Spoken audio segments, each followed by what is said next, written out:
हरि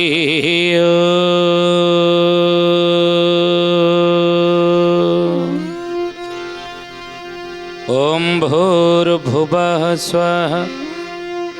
तत्सवितुर्वरेण्यं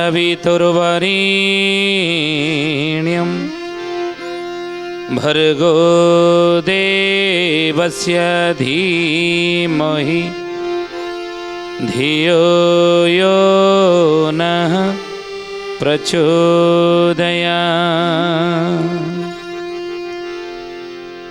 नमस्ते अच्युतानन्दं नमस्ते जगन्नाथाय नमो जसवन्तानन्दं बलराम नमो नमः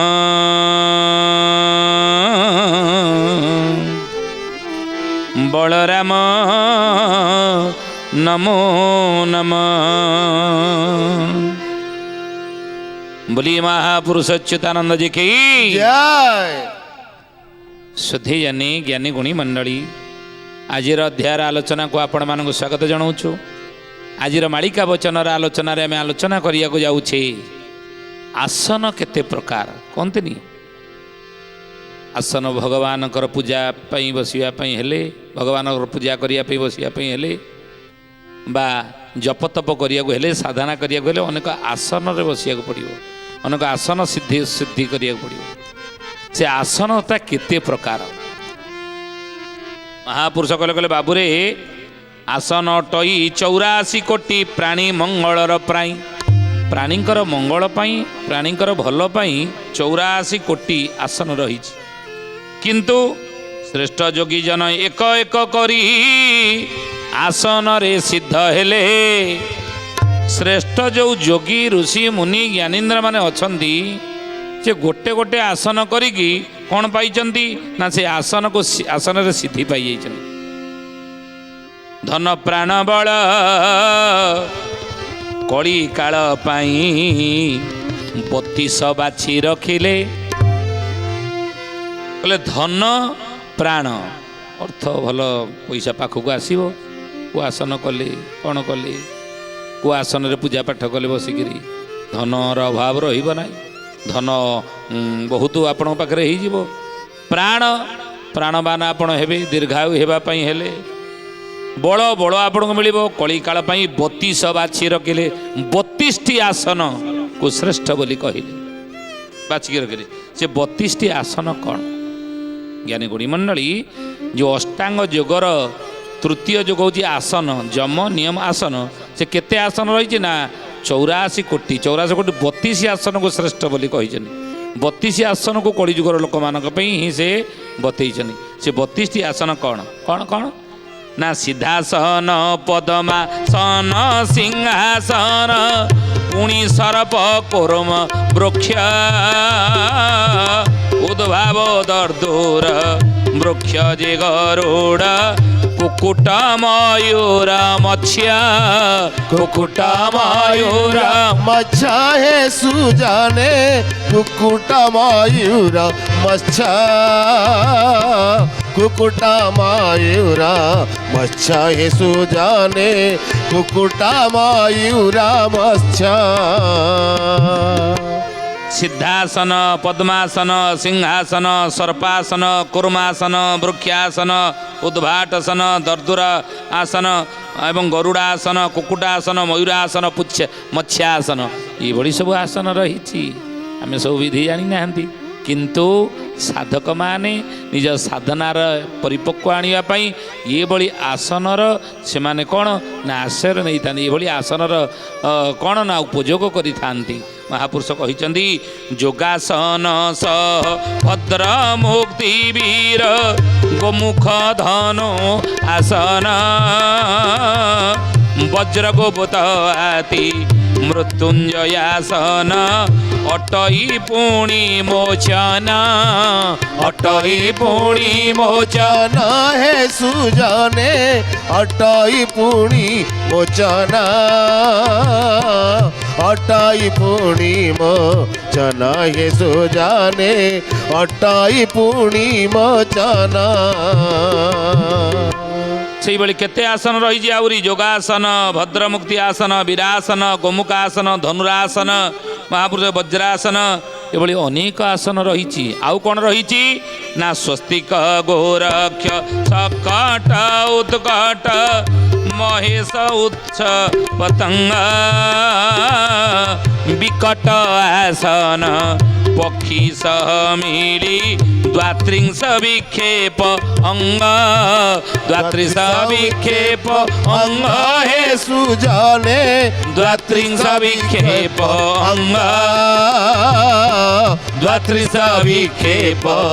ଅଙ୍ଗ ହେ ସୁଜନେ ଦ୍ୱାତ୍ରିଂଶ ବିକ୍ଷେପ अंग ମହାପୁରୁଷ କହିଲେ 32 ଆସନ ରହି ଦ୍ୱାତ୍ରିଂଶ କହିଲେ କେତେ ନା 32 ଆସନ କଳିଯୁଗର ଲୋକମାନଙ୍କୁ ସାଧନାରେ ସିଦ୍ଧି ପ୍ରାପ୍ତ କରିବା ପାଇଁ ଋଷିମୁନିମାନେ ଏ 32ଟି ଆସନ ବତେଇଛନ୍ତି। ତେଣୁ ମହାପୁରୁଷ କହିଲେ ଏହିସବୁ ଯୋଗାସନ କରି ସାଧକ ତ୍ରିପୁର ଜିଣିପାରେ। ଏଇଭଳି ଯୋଗାସନ ଗୁଡ଼ିକର ଆଶ୍ରୟ ନେଇ ସାଧକ ଜଣେ ସାଧକ ଇଏ ତିନି ପୁରକୁ ଜିଣିପାରେ ସ୍ୱର୍ଗ ମର୍ତ୍ତ୍ୟ ପାତାଳ ଏ ତିନି ପୁରକୁ ଜିଣି ପାରିବାର କ୍ଷମତା ତା ଭିତରେ ଆସିଯିବ। ଏ ଆସନ ଗୁଡ଼ିକ ଯିଏ ସିଦ୍ଧି କରିଥିବ ସେ ଉତ୍ତମ ସ୍ୱରୂପ ଲାଭ କରେ। ଉତ୍ତମ ସ୍ୱରୂପ ସେ ଲାଭ କରେ। ଇଚ୍ଛା ମୃତ୍ୟୁ ମୋର ବରଦାନ ପାଇଯାଏ। ଚାହିଁଲେ ମରିବ ଚାହିଁଲେ ମରିବ ନାହିଁ। ପିତାମହ ଭୀଷ୍ମ ଯେଭଳି ଇଚ୍ଛା ମୃତ୍ୟୁର ବରଦାନ ପାଇଥିଲେ ତ ସେଭଳି ଇଚ୍ଛା ମୃତ୍ୟୁ ଶକ୍ତି ପ୍ରାପ୍ତ ହୁଏ। ଶରୀର ତାର ନିରୋଗ ରହେ। ରୋଗ ବ୍ୟାଧି ସହଜରେ ଶରୀରକୁ ପ୍ରବେଶ କରିପାରିବ ନାହିଁ। ଲେଖିକି ରଖନ୍ତୁ ଏ କଥା ଯିଏ 32 ଆସନ ଯୋଗ ସାଧନା କରିଥିବ 32 ଆସନକୁ ସିଦ୍ଧି ପାଇଥିବ 32 ଆସନକୁ ସିଦ୍ଧ କରିଥିବ ମହାପୁରୁଷ କହିଲେ ସେ ନିରୋଗୀ ରହିବ। ରୋଗ ବ୍ୟାଧି ତା ଶରୀରରେ ପ୍ରବେଶ କରିପାରିବ ନାହିଁ। ଜରା ବ୍ୟାଧି ମଧ୍ୟ ତାକୁ ହେବ ନାହିଁ। ରୋଗ ବ୍ୟାଧି ହେବ ନାହିଁ। ରାଜ୍ୟର ରାଜା ମଧ୍ୟ ସେ ଆସନ ଯିଏ ସିଦ୍ଧି କରିଥିବେ ସେ ଯାହା କହିବ ରାଜା ବା ରାଜ୍ୟର ମୁଖିଆ ତାହାକୁ ମାନିବା ପାଇଁ ସେ ବାଧ୍ୟ ହେବେ ସେ ଯାହା କହିବ। ଆଉ ସଂସାରରେ ସବୁ ଜାଗାରେ ସେ ବ୍ୟକ୍ତି ସମ୍ମାନ ପାଇବ। ସେ ସାଧକ ସେ ବ୍ୟକ୍ତି ଯେଉଁ ଜାଗାକୁ ଯିବ ସେ ଜାଗାରେ ତାକୁ ଲୋକ ସମ୍ମାନ ମିଳିବ। ଆଉ କ'ଣ ମିଳିବ ନା ଦେଶ ବିଦେଶରେ ସେ ଧନୀ ମାନି ମାନେ ତାଙ୍କର ପାଦ ପୂଜା କରିବେ। ଧନୀ ମାନେ ମାନି ମାନେ ଜ୍ଞାନୀ ମାନେ ସେ ସାଧକର ପାଦ ପୂଜା କରିବେ ଯେ 32 ଆସନକୁ ଆସନରେ ସିଦ୍ଧି ପାଇଥିବ 32 ଆସନକୁ ସିଦ୍ଧ କରିଥିବ ବୋଲି ମହାପୁରୁଷ ଅଚ୍ୟୁତାନନ୍ଦ ଜି କି जय କିଛି କ୍ଷଣ ଆପଣ ପଦ୍ମାସନରେ ବସନ୍ତୁ। ଗୋଟେ ମିନିଟ୍ ବସିଥିବେ ଆପଣ ବସିପାରିବେନି କିନ୍ତୁ ଅଭ୍ୟାସ କରିବେ। ମହାପୁରୁଷ ଲାଗି ଅଳ୍ପ ଅଳ୍ପ ସାଧନା କରି ଅଳ୍ପ ଅଳ୍ପ ଆପଣ ଅଭ୍ୟାସ କରିବା ଦ୍ୱାରା ସବୁ ସମ୍ଭବ ହେବ। ବଜାର ଖାଇସାରିଲା ପରେ ଖାଦ୍ୟ ଯଦି ଆପଣଙ୍କର ହଜମ ଠିକ୍ ସେ ହେଉନି ଅର୍ଜିନ ଦୋଷ ଯଦି ରହିଛି ତାହେଲେ ବଜ୍ରାସନରେ ଆପଣ ବସନ୍ତୁ। ବଜ୍ରାସନେ ବସିବେ। ବଜ୍ରାସନେ ବସିଲେ ଜଠରାଗ୍ନି ଜୋରରେ ଜଳେ। ଆମ ଖାଦ୍ୟକୁ ହଜମ କିଏ କରାଏ ଆମ ଶରୀର ଭିତରେ ଜଠର ଅଗ୍ନି। ଏଠି ଅଗ୍ନି ଜଳୁଛି ସବୁବେଳେ। ସେ ଜଠରାଗ୍ନି ଜୋରରେ ପ୍ରଜ୍ୱଳିତ ହେବ ଜାଗ୍ରତ ହେଇଯିବ। କେତେବେଳେ ନା ଯଦି ଆମେ ଖାଇସାରିଲା ପରେ ବଜ୍ରାସନେ ଆମେ ଯଦି ବସିଯିବା। ବୁଝିଲେ ଏଭଳି ଅନେକ ଆସନ ରହିଛି ସାଧିବା ପାଇଁ ନିଜ ଶରୀରକୁ। ତେଣୁ ମହାପୁରୁଷ କହିଲେ ହେଲା ଆସନ ସିଦ୍ଧି। ତେଣୁ ଯମ ନିୟମ ଆସନ ତୃତୀୟରେ ଗଲା। ଚତୁର୍ଥରେ କ'ଣ ନା ପ୍ରାଣାୟାମ। ପ୍ରାଣାୟାମ କ'ଣ ମହାପୁରୁଷ କହୁଛନ୍ତି କହିଲେ ବାବୁରେ ଆସନକୁ ପ୍ରାଣାୟାମ କୁହାଯାଏ ନାହିଁ। ଆମେ ଆସନରେ ବସିଲେ ଇଏ କ'ଣ ପ୍ରାଣାୟାମ ନା ୟାକୁ ପ୍ରାଣାୟାମ କୁହାଯିବ ନାହିଁ। ଆସନ ଏକ ବ୍ୟାୟାମ। ବିଭିନ୍ନ ପ୍ରକାର ଆସନ ଏକ ବ୍ୟାୟାମ। ଶୀର୍ଷ ଦୃଷ୍ଟି ପାଇଁ ଏକ ସୁଗମ ସାଧନା ପଥ। ଶୀର୍ଷ ଦୃଷ୍ଟି ପାଇଁ ଏକ ସୁଗମ ସାଧନା ପଥ ହେଉଛି ଆସନ। କିନ୍ତୁ ପ୍ରାଣାୟାମ ଏକ ବାୟୁ ସାଧନା ତତ୍ତ୍ୱ। ଯେଉଁ ପ୍ରାଣାୟାମ କରିବା ଇଏ ପ୍ରାଣାୟାମ ହେଉଛି କ'ଣ ନା ବାୟୁ ସାଧନା କରିବାର ଇଏ ହେଉଛି ତତ୍ତ୍ୱ। ଆଉ ଏଥିପାଇଁ ତ୍ରିତତ୍ତ୍ୱ ସାଧନା କରାଯାଏ। ବାମ ନାକ ବୁଡ଼ାରେ ପବନ ଯିବା ଆସିବା ଯେତେବେଳେ ଜୋରରେ କରୁଥିବ ସେତେବେଳେ ଖାଦ୍ୟ ଖାଇବା ନାହିଁ। ସୂର୍ଯ୍ୟାଣୀ ଯେତେବେଳେ ଚାଲୁଥିବ ଦକ୍ଷିଣ ନାକ ବୁଡ଼ାରେ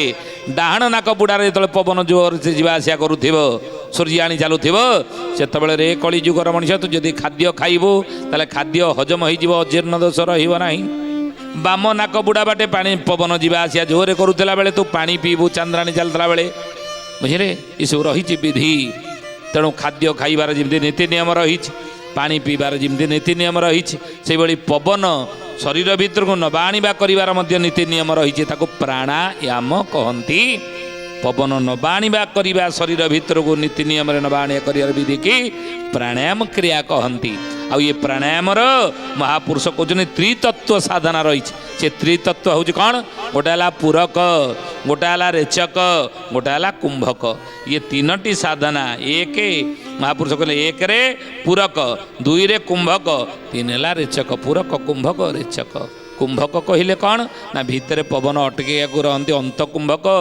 बाहर किस समय पवन अटकी रखापी कहते बाह्य कुंभक पवन भीतर को नवा एवं बाहर करने को कहते पूरक रेचक बुझिले महापुरुष से कहते एक प्राणायाम कहती अच्युतानंद महापुरुष से मालिकार सुंदर भाव में कथा को कहते बाबू रे ये हंस तोते कही बाबू जाई सुण रे बारंग मोरा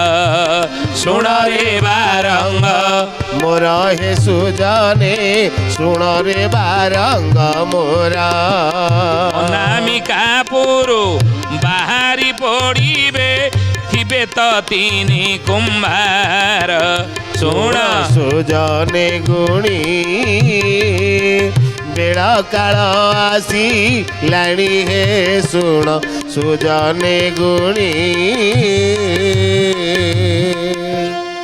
कहले हंस तत्व तते कहवा बुझाई सुण रे बारंग मोर अनामिका पुरु बाहरी पड़िबे थिबे तो तीन कुंभार हंस तत्व सोहम हंस पवन आम भीतर को जो नौचे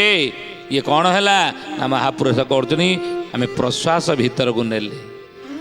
जो पवन बाहर को छाड़ुचे ताको कौन कहती निश्वास बाहर को छाड़ुचे अनेक कहते निश्वास नौचे प्रश्वास छाड़ुचे प्रश्वास नौचे नबा पवन भीतर को नबा को कहती प्रश्वास पवन बाहर को छाड़ा को कहती निश्वास तेणु सोहम हंस हंस खेलुची ये हंस खेलुनी सोहम हंस महापुरुष अच्युतानंद से सुंदर भाव में कही ये कथा कहले बाबू रे के मन रे पस पस पस निशब्द पुरी मन रे पस पस पस निशब्द पुरी मन रे पस पस चंद्र सूर्य दोई चंद्र सूर्य दोई चंद्र सूर्य दोई चंद्र सूर्य दोई चंद्र सूर्य दोई नित्य बाहरी मन रे पस पस पस निशब्द पुरी पस निशब्द पुरी मन रे पस पस अच्युतानंद महापुरुष लिखिले पद बोले मनरे पस पस पस निशब्द पुरी चंद्र सूर्य दुई नित्य पहारी डाण नाक पुड़ाटी है सूर्य बाम नाक पुड़ा है चंद्र ये चंद्र सूर्य नित्य पहारी होगी जगिच नहीं प्रहरी प्रहरी जगंते नहीं द्वार देश तेणु ये दीटा द्वार रे प्रहरी जगिंट मनरे पस पस पस निशब्द पुरी ए पवन तू निशब्द पुरी की जाएंगी पस ये निशब्द पुरी की तू पशिबू पवन जदि ताले कौन हम ये सहस्रार चक्र जाग्रत हो तोर सहस्रार चक्र जाग्रत हो गले तू परमात्मा सहित आत्मार मिलन हो जहाँकि मनीष जीवात्मा मुक्ति मोक्ष एवं स्वर्ग प्राप्त है बोली कहुए मुक्ति हेब मोक्ष प्राप्त हेब ये महापुरुष ये कथा लिखिले तेणु या केमिति करिबा ना प्राणायाम क्रिया आम साधना करिबा ये पवन को साधना करिवार विधि केमिति पवन शरीर भीतर को ठीक जीव पवन ठीक बाहर ये विधि या कि साधना करिया हेले ताको प्राणायाम माध्यम करा जाए ताको प्राणायाम कहती केमिति करिबा अच्युत महापुरुष कहले बोले वृद्धा अनामिका कनिष्ठाए तिनी नासारंध्र थिबे धरी पूरक कुंभक ରେଚକ ପବନ ଅଙ୍ଗୁଳିରେ ଥିବ ଜଡ଼ି ଅଙ୍ଗୁଳିରେ ଥିବ ଜଡ଼ି ହେ ସୁଜନେ ଅଙ୍ଗୁଳିରେ ଥିବ ଜଡ଼ି ଅଙ୍ଗୁଳିରେ ଥିବ ଜଡ଼ି ହେ ସୁଜନେ ଅଙ୍ଗୁଳିରେ ଥିବ ଜଡ଼ି। ବୃଦ୍ଧା ଅନାମିକା ମହାପୁରୁଷ କହିଲେ ବୃଦ୍ଧା ଅନାମିକା ଆଉ କ'ଣ ନା କନିଷ୍ଠ ଏଇଟାକୁ କହନ୍ତି ଅନାମିକା ଆଙ୍ଗୁଳି ଅନାମିକା ଆଙ୍ଗୁଠି ହେଲା ବୃଦ୍ଧା ଆଙ୍ଗୁଳି ହେଲା କନିଷ୍ଠ ଆଙ୍ଗୁଳି ଏ ତିନି ଆଙ୍ଗୁଠିରେ ଆପଣ ନାକରନ୍ଧ୍ର ଦୁଇଟା ନାକପୁଡ଼ାକୁ ଧରି ଆପଣ ପ୍ରାଣାୟାମ ପବନ ନବା ଆଣିବା କରିବାର ବିଧି କି ସମ୍ପାଦନା କରିବେ ବୋଲି ଏ ମହାପୁରୁଷ ଅଚ୍ୟୁତାନନ୍ଦ ଜୀ କି ଜୟ। କହିଲେ ବୃଦ୍ଧା ଅନାମିକା କନିଷ୍ଠ ଏ ତିନି ନାସାରନ୍ଧ୍ରେ ଥିବେ ଧରି ନାସାରନ୍ଧ୍ରେ ଆପଣ ଧରିଥିବେ ତାପରେ କ'ଣ କରିବେ ନା ପୁରକ କୁମ୍ଭକ ରେଚକ ପବନ ଆଙ୍ଗୁଳିରେ ଥିବେ ଜଡ଼ି ପୁରକ ରେଚକ କୁମ୍ଭକ ଭିତରେ ରଖିବେ ଅନ୍ତ କୁମ୍ଭକ ପବନ ନେଲେ ବାମ ନାକ ବୁଡ଼ାରେ ଭିତରେ ରଖିଲେ ଅନ୍ତ କୁମ୍ଭକ ବାମ ନାକ ବୁଡ଼ା ବନ୍ଦ କରି ଡାହାଣ ନାକ ବୁଡ଼ା ଛାଡ଼ିବା କିଛି ସମୟ ପୁଣି ଦୁଇ ନାକ ବୁଡ଼ାକୁ ବନ୍ଦ କରିଦେବା ବାହାରେ ପବନ ରହିଲା ବାହ୍ୟ କୁମ୍ଭକ ଏଇଭଳି ଭାବରେ ଆପଣ ପ୍ରାଣାୟାମ କ୍ରିୟା କରିବେ ପବନକୁ ସାଧିବେ ଇଡ଼ା ନାଡ଼ି ହୃଦେ ପୁରକ ପବନ ଦକ୍ଷିଣ ନାସା ରନ୍ଧ୍ରରେ ବୃଦ୍ଧାଙ୍ଗୁଳି ଜଗି ଚାପିବ ନାସାକୁ ବେଳ କାଳ ବିଚାରରେ ବେଳ କାଳ ବିଚାରଣେ ହେ ସୁଜନେ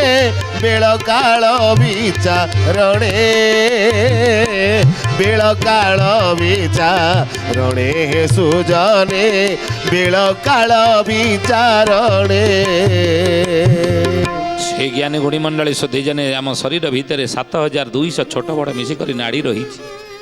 ଶରୀର ଭିତରେ ଯେଉଁ ଶିରା ପ୍ରଶିରା ରହିଛି ନାଡ଼ି ତା କେତୋଟି 7200 ନାଡ଼ି ଆମ ଶରୀର ଭିତରେ ଛୋଟ ବଡ଼ ମିଶି ଅଛି ତା ଦେହରୁ 10ଟି ନାଡ଼ି ହେଉଛି ମୁଖ୍ୟ ନାଡ଼ି ଛୋଟ ବଡ଼ ମିଶି 10ଟି ନାଡ଼ି ହେଉଛି ମୁଖ୍ୟ ସେ 10ଟି ନାଡ଼ି ଭିତରୁ 3ଟି ନାଡ଼ି ହେଉଛି ପ୍ରଧାନ ନାଡ଼ି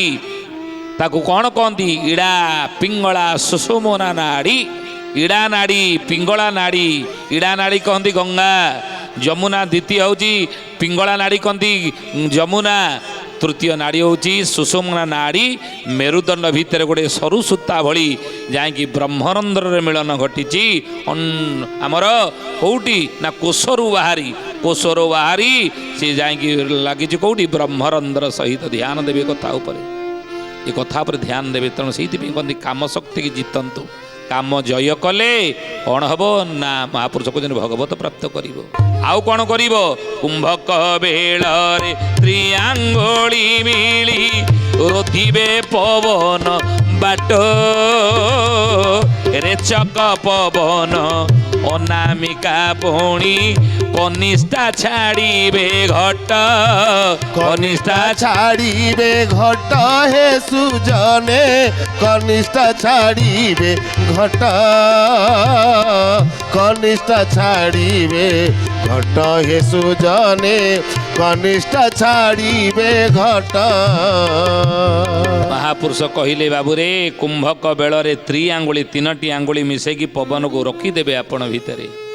ଏବଂ ଯେତେବେଳେ ବାହାରକୁ ପବନ ଯିବ ପୁଣି 3 ଆଙ୍ଗୁଠି ମିଶେଇ ଦୁଇ ନାକପୁଡ଼ା ଚିପିଦେବେ ବାହ୍ୟ କୁମ୍ଭକ ପବନ ରହିବ ଏଭଳି ହେଲେ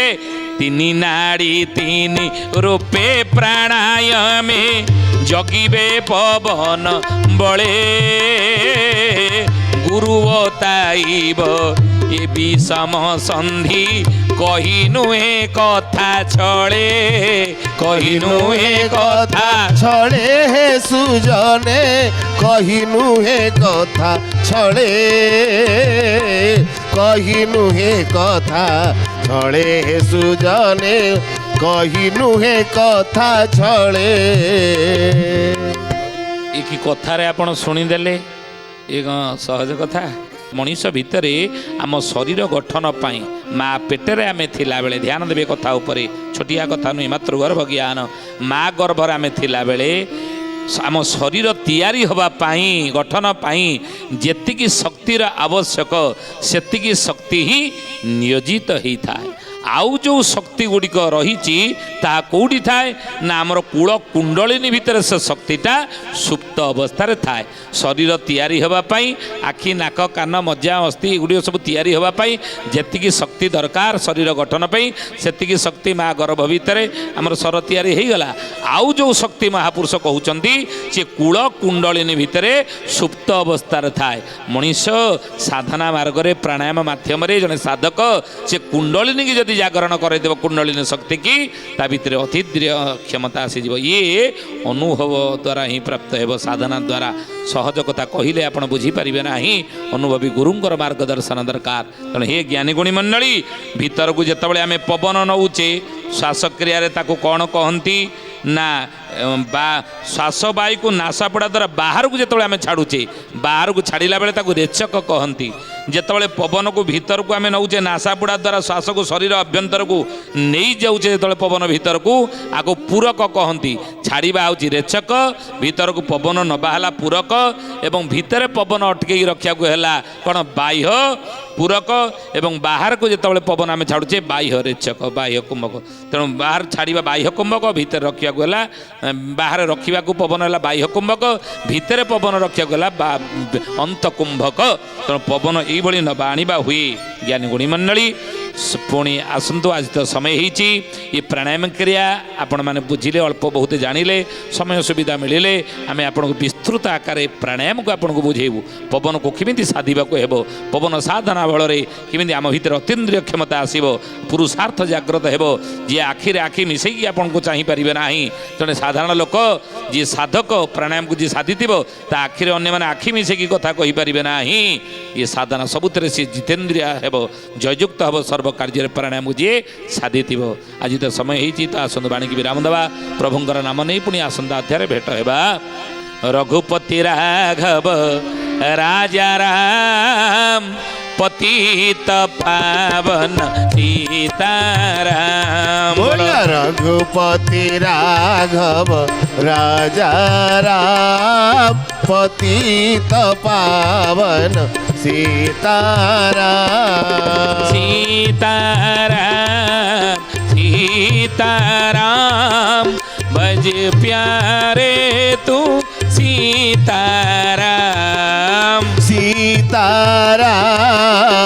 सीताराम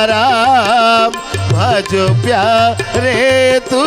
सीताराम रघुपति राघव राजा राम पतित पावन सीताराम बोलो रघुपति राघव राजा राम पतित पावन सीताराम सुधी जानी आज आसंतो बाणिकी एठारे विराम देवा पुणी आसंता अध्याय भेट होगा रोचु हरिओम शांति शांति शांति सर्वारिष्ट सुशांति भवतु। प्रार्थना आम आनंदर उत्स।